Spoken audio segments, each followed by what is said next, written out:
A Heisman Trophy winner and NFL Hall of Fame running back, O.J. Simpson, will be remembered most for something he could never run from.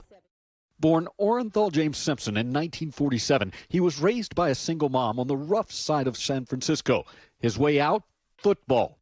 A college star at USC, he was drafted by the Buffalo Bills, where he had a record-setting NFL career, including a league MVP. He retired as one of the best to ever play the game. And for O.J., the spotlight never dimmed. Nobody does it better than... Transitioning into a successful career in TV and movies. That's great. He was inducted into the Pro Football Hall of Fame in 1985, the same year he married his second wife, Nicole Brown. The couple had 2 children, but apparently a rocky marriage that included allegations of domestic abuse. Nicole Brown Simpson filed for divorce in February of 1992, and just over 2 years later, she and a friend, Ron Goldman, were found murdered in her Brentwood home. Suspect may be driving a white or light-colored Ford Bronco. 5 days after the deadly attack driven by a former teammate, Simpson led officers on a low-speed chase across Los Angeles, threatening to take his own life before eventually surrendering to police. He was charged with murder. The court proceedings, dubbed the trial of the century, if it doesn't fit, you must acquit. Lasted 9 months, every minute. We, the jury, in the above entitled action, find the defendant, Orenthal James Simpson, not guilty of... On live TV. Justice was not served. Searching for that justice, the Goldman family won a civil suit. Simpson ordered to pay more than $33 million. He returned to court multiple times over the next several years for traffic violations, even pirating cable TV. But it was a Las Vegas robbery in 2008, Simpson saying he was taking back stolen personal property that ultimately sent him to prison. Count 1, conspiracy to commit a crime. Guilty. Count Sentenced to 33 years, he served just over 9. Thank you. Thank you. Thank you. Before being paroled in 2017. Jay Gray, NBC News.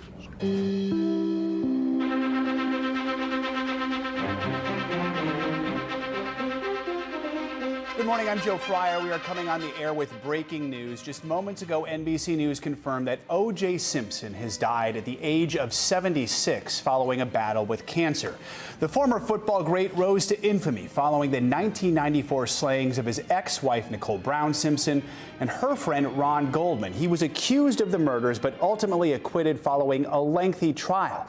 Simpson's family released a statement on social media today, reading in part, "Our father, Orenthal James Simpson, succumbed to his battle with cancer. He was surrounded by his children and his grandchildren." And we're told that he died yesterday. NBC's Cynthia McFadden covered the O.J. Simpson trial extensively, which captivated the nation. It was known as the trial of the century.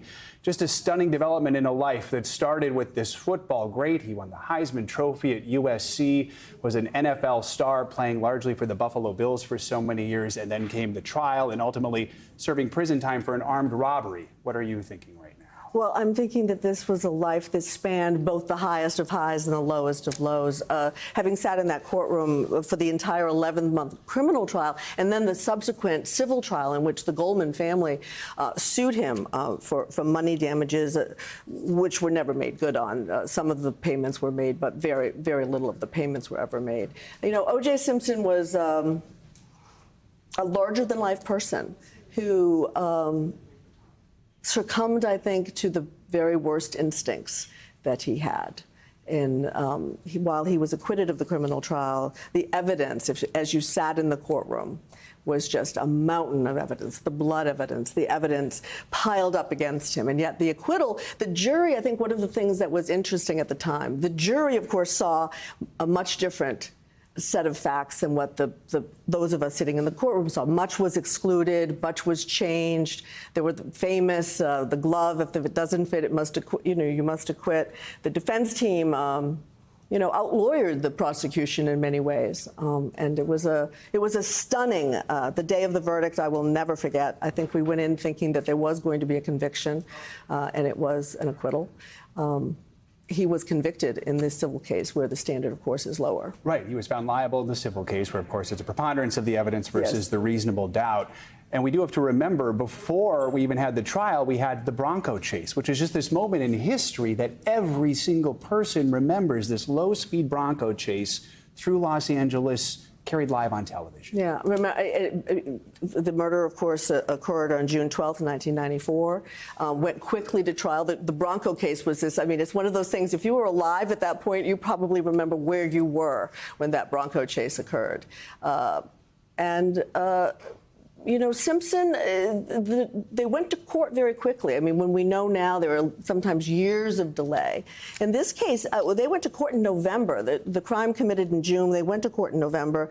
The verdict was in October of 95. We are just 2 months away now from marking 30 years since those murders, June 12th, 1994. Suspect may be driving a white or light-colored Ford Bronco. Suspect is possibly armed. Use caution. I'm Tom Brokaw, NBC News in New York, and you are looking at live television pictures at dusk in Southern California. The white Bronco that you see on the freeway going right on your screen contains O.J. Simpson, a fugitive at large, charged with 2 counts of murder. We believe it is being driven by his lifelong friend, Al Cowlings, and they are headed toward O.J. Simpson's old neighborhood in Brentwood. We believe that Simpson's mother is at his Brentwood estate. Earlier, Simpson told a police dispatcher that he had a gun to his head, that he would hurt himself, but he wanted to see his mother. He's been on the run now for almost 8 hours since fleeing a home in the San Fernando Valley as police closed in on him to arrest him for 2 counts of brutal murder, his ex-wife and a young man. Shortly after, he was told as well by his lawyer that he could face the death penalty. We'll have continuing coverage of this very dramatic episode throughout the evening here on NBC. I'm Tom Brokaw in New York. You're looking at a Ford Bronco, and O.J. Simpson is almost back home. He's in that car. We're told that he has a gun. His mother is at his Brentwood estate, and apparently his lifelong friend, Al Cowlings, is driving him there, pursued by Los Angeles live television helicopters and most of the Los Angeles County sheriffs and California Highway Patrol units that are in the area. He has been in touch with a police dispatcher. He has said to the police dispatcher, I could hurt myself. I want to see my mother. There are people who are getting out of their cars. All the overpasses have been jammed. Many people, we're told, are sobbing. Others are saying, go, OJ, go. There's an enormous amount of affection for this man, but it must be remembered, he has been charged with 2 brutal murders under special circumstances, and he could face the death penalty. He remains a fugitive from justice, even as we watch him under these circumstances. What happens when he gets to his home, we cannot say. People are standing in the street. They have cleared the news media from the home. The home is just on the left of your picture, lower left-hand corner. He's pulling in there. What happens now? We cannot say.